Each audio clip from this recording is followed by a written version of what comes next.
Hello students, surface area and volumes, chapter 13 and exercise 13.1। देखिए इस chapter में आप इस तरह के क्वेश्चंस को पढ़ेंगे जैसे combination of different types of solids.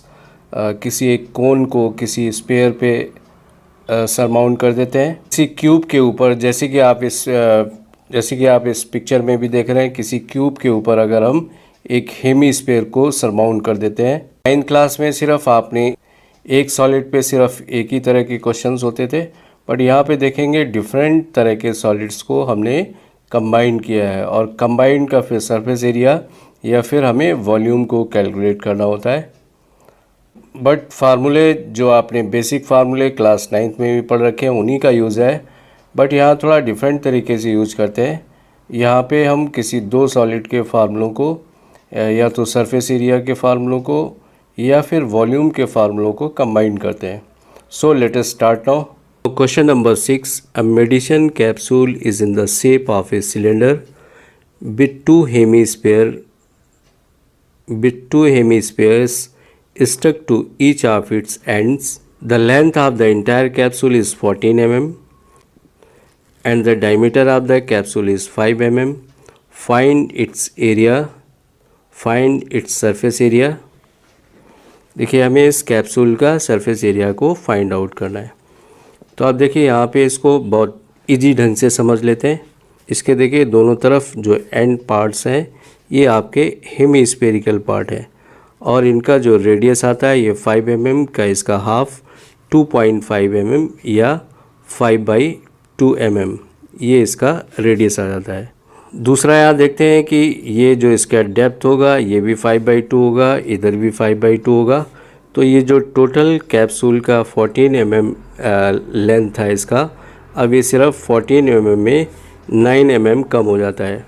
14 mm में 5 mm हमारा कम हो जाता है। इधर देखिए ये भी 5/2 है एंड उधर से भी 5/2 कम होके ये टोटल 9 mm रह जाता है। तो इसकी देखिए जो सिलेंड्रिकल पार्ट है ये 9 mm इसका हाइट आ जाता है। तो यहाँ देखिए फिगर कुछ इस तरह से डेवलप होता है। दो हेमीस्फेरिकल पार्ट मिलके एक यहाँ पे स्फीयर बन जाता है। एक ये इस साइड का हेमीस्फीयर और इस साइड का हेमीस्फीयर दोनों मिला के एक स्फीयर हो जाता है जिसका रेडियस है 5/2 mm। प्लस इसमें हम एक सिलेंडर के एरिया को और प्लस कर देते हैं। इस सिलेंड्रिकल पार्ट के एरिया को और प्लस कर देते हैं। इस सिलेंडर की हाइट 9 mm है एंड रेडियस इसका सेम है 5/2 mm। तो आप देखिए जो कैप्सूल किससे बना है, एक स्फीयर से एंड प्लस एक सिलेंड्रिकल पार्ट से। दो हेमीस्फीयर मिलके एक स्फीयर बन जाता है। तो अब देखिए इसमें जो हम टोटल फार्मूला अप्लाई करेंगे, total surface area of capsule it will B, इसका जो सरफेस एरिया ऑफ स्फीयर, इसका सरफेस एरिया कितना होगा 4πr², क्योंकि इसमें दो हेमीस्फीयर का कर्व सरफेस एरिया मिला हुआ है। प्लस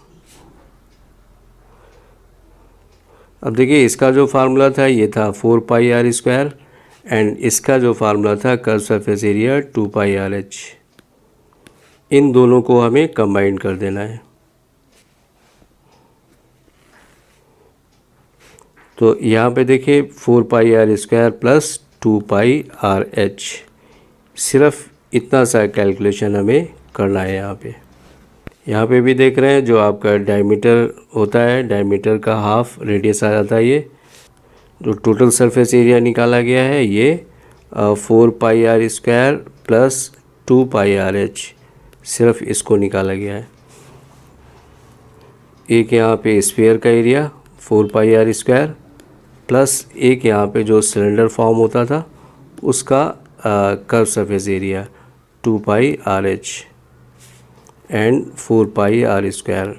तो ये दोनों मिला के यहाँ पे कैलकुलेशन आप बड़ी आसानी से देखिए समझ सकते हैं, इसको कर सकते हैं and you will get the answer 220 millimeter square. Now question number 7. A tent is in the shape of a cylinder surmounted by a conical top.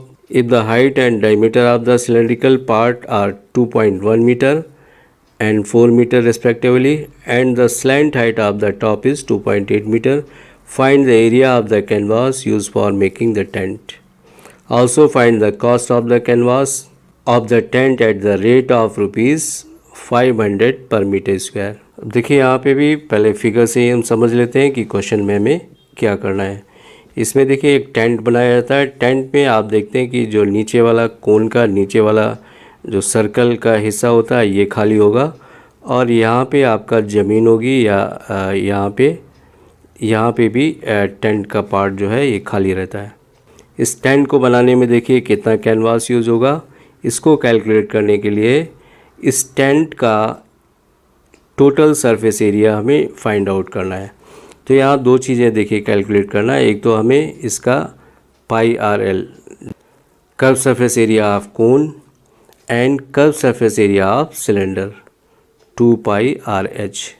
तो ये देखिए इन दो चीज़ों को सिर्फ कैलकुलेट करके अगर हम प्लस कर देते हैं तो ये हमारा आंसर मिल जाता है।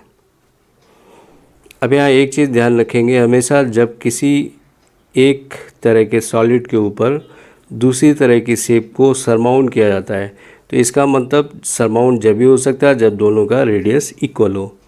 तो देखिए जितना यहाँ पे कोन का रेडियस था 2 मीटर, उतना ही रेडियस आप इस सिलेंडर का भी आ जाता है।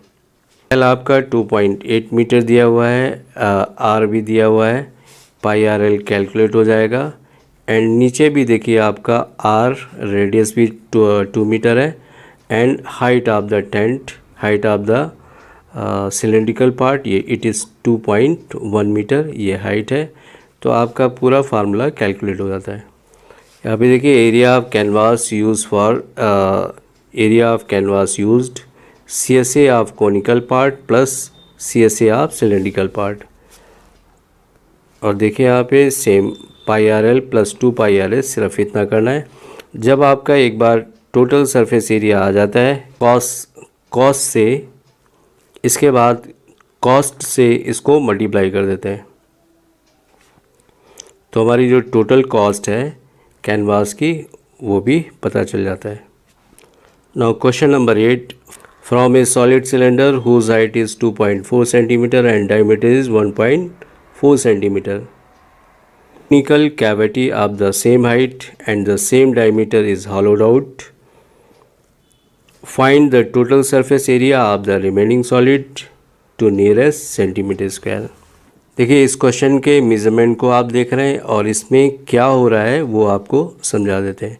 इसमें से देखिए एक सिलेंड्रिकल पार्ट था, सॉलिड सिलेंडर था, इसमें से सेम हाइट के कोन को यहाँ से इसको एक कट कर लिया जाता है, इस कोन को कट कर लिया जाता है और कोन को कट करने के बाद हम इसको अलग से यहाँ पे रख देते हैं।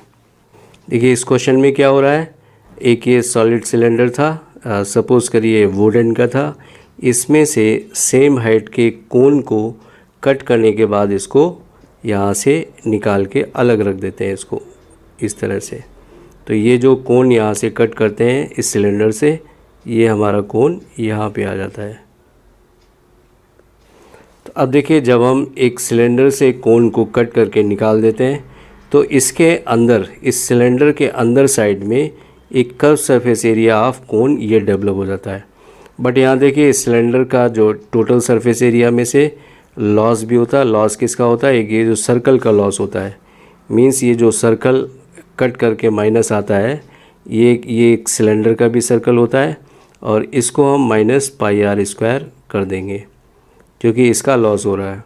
बट देखिए बेनिफिट क्या होता है, यहाँ पे अंदर साइड में जो एक एक्स्ट्रा सरफेस एरिया डेवलप हो जाता है, ये पाई आर एल जो कर्व सरफेस एरिया है ये हमारा अलग से डेवलप हो जाता है। तो देखिए जब हमने इस कोनिकल पार्ट को कट किया तो इसमें से जो बेनिफिट हुआ सरफेस एरिया में वो हुआ पाई आर एल का, एंड जो लॉस होता है वो होता है माइनस पाई आर स्क्वायर का। तो इसके टोटल सरफेस एरिया में से अब देखिए रिमेनिंग पार्ट क्या बचेगा, एक तो curve surface area remaining part हमारा इसका 2 pi r h plus remaining area में प्लस 2 पाई आर एच जो curve surface area of cylinder है, प्लस इसी सिलेंडर का जो नीचे वाला सर्कल है पाई आर स्क्वायर, ये भी बच जाता है। तो अभी देखिए हमें इन तीन चीज़ों को प्लस करना है।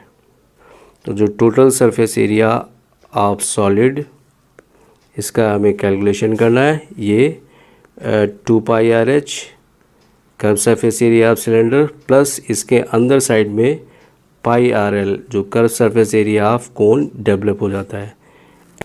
इसके अलावा इसके नीचे वाला जो बेस है पाई आर स्क्वायर। सिर्फ हमें इतने फार्मूले का कैलकुलेट करना है।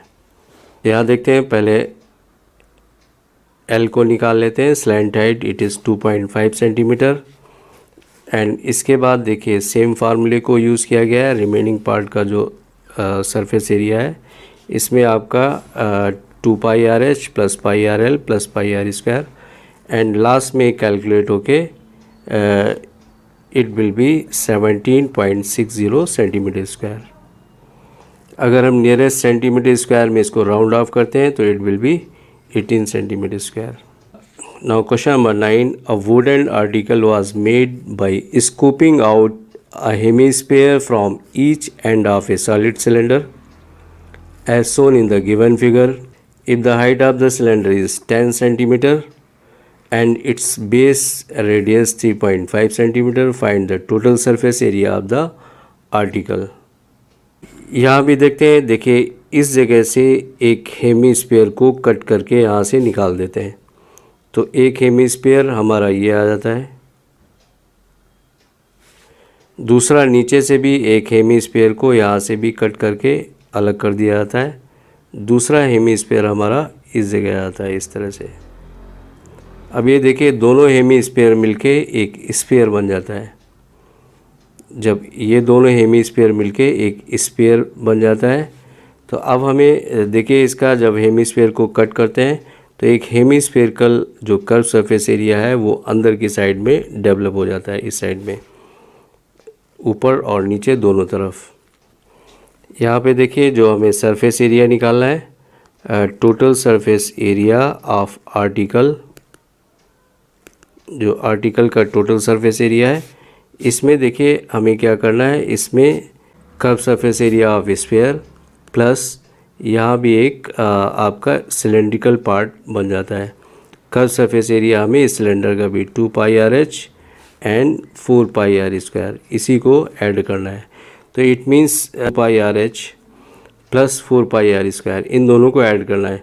तो ये देखिए सेम जैसे अभी कैप्सूल वाला क्वेश्चन किया था, सेम उसी तरह का क्वेश्चन है। वहाँ पे उसके दोनों एंड्स एक्स्ट्रा थे, बट यहाँ से इसी से स्कूप आउट करते हैं, यहाँ से ही हेमिस्फेरिकल पार्ट को कट करके अलग करते हैं। तो इसका आप देखिए जो टोटल सरफेस एरिया फॉर्म होता है it will be 4 pi r square plus 2 pi r h. तो देखिए सिर्फ इसी का हमें कैलकुलेशन करना है। तो देखिए आपको भी इन फिगर को समझना है, सिर्फ कितना पार्ट कट हो रहा है, कितना डेवलप हो रहा है। इसमें दोनों में होता क्या है, देखिए दो अंदर साइड में ये जो 2 पाई आर स्क्वायर एंड यहाँ भी 2 पाई आर स्क्वायर, ये डेवलप हो जाता है इनसाइड, और इसका जो बाहर का कर्व सरफेस एरिया था 2 पाई आर एच, तो इसको हम ऐड कर देते हैं। तो सिर्फ हमें देखिए क्वेश्चनों को समझना है, फिर ये क्वेश्चन आसान हो जाते हैं। तो यहाँ देखिए जो टोटल यूज़ किया गया है फार्मूले को, surface area of article equal to CSA of cylindrical part plus 2 into CSA of hemispherical part. It means हमें यहाँ पे जो टोटल करना था 4 pi r square plus 2 pi r h. Last में इसको कैलकुलेट करने के बाद जो इसका टोटल सरफेस एरिया आता है आर्टिकल का, it is 374 centimetre square. My today's topic is over now. Next class में आपसे फिर से मिलेंगे, तब तक के लिए thank you, have a nice day.